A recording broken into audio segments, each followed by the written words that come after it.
کس طرح محفوظ رکھتا ہے فتنوں سے۔ اب یہ جنگ فجار جو ہے، یہ ایک طرف قریش تھے اور دوسری طرف قبیلہ تھا بنو کنانہ، دوسری طرف کیس اعلان تھے، قریش کے ساتھ بنو کنانہ تھے، اور مخالف قبیلہ جو تھا وہ کیس اعلان تھا۔ قریش اور کنانہ کا کمانڈر حرب بن امیہ تھا، کیونکہ وہ اپنے سن و شرف کی وجہ سے قریش و کنانہ کے نزدیک بڑا مرتبہ رکھتا تھا۔ پہلے پیر کنانہ پر کیس کا پلہ بھاری تھا، لیکن دوپہر ہوتے ہی کیس پر کنانہ کا پلہ بھاری ہو گیا۔ اسے حرب فجار کہتے ہیں۔ فجار آپ کو پتہ ہے نا، جو سب سے گناہ گار آدمی ہوتا ہے اس کو فجار کہتے ہیں۔ تو اس کو فجار کیوں کہتے تھے؟ اس میں حرم اور حرام مہینے دونوں کی حرمت چاک کی گئی تھی۔ نہ لڑائی حرم میں ہو سکتی ہے اور نہ لڑائی کہاں ہو سکتی ہے؟ حرمت والے مہینوں میں۔ اب آپ مجھے یہ بتائیں کہ حرمت والے مہینے کون سے ہیں؟ جلدی بتائیں۔ محرم، ذی رجب، القعدہ، ذی الحج محرم، اور سفر رجب۔ اور ذی الحج۔ جی محرم، سفر، رجب اور ذی الحج۔ نہیں، محرم اور ذی القعدہ، ذی الحج اور رجب۔ نہیں، محرم، رمضان بھی سفر، ہے، محرم، سفر، رجب اور ذی الحج۔ رمضان۔ آپ لوگ جو رمضان نہیں ہے، قرآن میں ذکر ہے، پہلا رجب ہے، پھر محرم، سفر اور ذی الحج۔ آپ بڑے غور سے سنیے اور لکھ لیجئے تاکہ آپ لوگ جو ہیں یہ غلطی نہ کریں۔ 4 مہینے ہیں، پہلا مہینہ محرم ہے، دوسرا سفر ہے، تیسرا ربیع الاول ہے، اور چوتھا ربیع الثانی۔ یہ 4 مہینے محرم اور محترم مہینے ہیں۔ اس میں حضرت ابراہیم علیہ السلام سے لے کر آج تک یہ اس لیے قابل احترام اور محرم مہینے ہیں کہ اس میں کوئی لڑائی نہیں ہو سکتی۔ یہ امن کا وقت ہے، کیونکہ لوگ ٹریول کرتے ہیں عمرے کے لیے، حج کے لیے، تو اس وجہ سے اس کو بہت ہی امن پسند مہینے کہا گیا ہے۔ اور یہاں آپ بات نوٹ کریں، جتنے بازار مکے میں لگتے تھے نا، وہ کن مہینوں میں لگتے تھے؟ محرم کے مہینوں میں لگتے تھے۔ کیوں؟ کیونکہ اسی وقت لڑائی منع تھی، ورنہ تو عرب کا پورا علاقہ جو تھا ان 4 مہینوں کے علاوہ وہاں تو سفر کرنا ناممکن تھا، لڑائی جھگڑا پتہ نہیں کیا کیا۔ 4 مہینے لکھ لیا آپ نے؟ اچھا، ان کا پھر تفصیل آگے آئے گی انشاءاللہ۔ اب جنگ فجار میں نبی کریم صلی اللہ علیہ وسلم کی 15 سال عمر تھی، اور یہ آپ کو میں نے 2 گروپ بتا دیے، تو اس لیے اس کو حرب سر یہ فجار۔ مہینے ایک دفعہ دوبارہ بتائیں۔ تو آپ نے پہلے کیوں نہیں لکھے؟ جی لکھیں دوبارہ۔ محرم، سفر، ربیع الاول اور ربیع الثانی، یہ 4 مہینے ہیں۔ سر ربیع الاول اور ربیع الثانی نہیں ہے، کون سے ہیں؟ رجب، دیکھیں، محرم، ذی القعدہ، ذی الحج اور رجب۔ او سوری، میں نے بتایا، میں نے تو بالکل آپ نے ٹھیک سفر کہا۔ نہیں ہے، سفر نہیں ہے۔ ہاں، ذی القعدہ ہے، ذی الحجہ ہے، ٹھیک ہے۔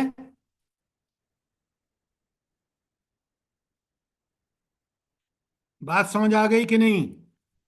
جی سر۔ اچھا، اب آگے چلتے ہیں۔ تو حرب فجار یا جنگ فجار اس کو اس لیے کہتے ہیں کہ پہلا تو یہ حرام مہینوں میں ہوئی اور پھر حرم میں ہوئی، اس لیے اس کو پیج 89 پہ آپ کا لکھا ہے۔ اچھا، اس جنگ میں نبی کریم صلی اللہ علیہ وسلم نے کیا کیا؟ آپ دیکھ لیں، آخری لائن ہے۔